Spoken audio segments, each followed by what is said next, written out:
မိတို့သုံးဆောင်မှုတော့ဒါထည့်သွင်းတော့ဆောင်ကြလို့လေ တောင်းမလားတောင်းတော့တို့ရဘူးလားဟုတ်တယ်ရဘူးလို့ရှင်နေ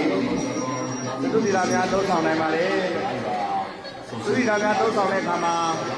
မိမိတို့လိုအပ်တဲ့လောက်သာအပြည့်သွင်းသုံးဆောင်ကြဖို့နဲ့စွန့်ပစ်တာလေးအပြုလို့ကိုသူပဲပန်ကြားလိုပါတယ်နော်မိမိတို့လိုအပ်တဲ့လောက်ကိုလိုအပ်တဲ့လောက်စိတ်တိုင်းကြထည့်လို့ရပါတယ်ကိုရှန်လို့စွန့်ပစ်တဲ့အခါမှာ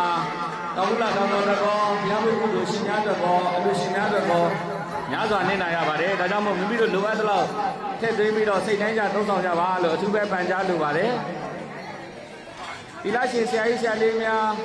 သုံးမဖုံးရသေးပါကသုသာဆောင်ပေါ်တဲ့တန်ခါရှင်မှာကြောက်ရောက်ပြီးတော့နေစုံများဖုံးပေးသုံးဆောင်နိုင်ပါကြောင်းပြုပေးအပ်ပါတယ်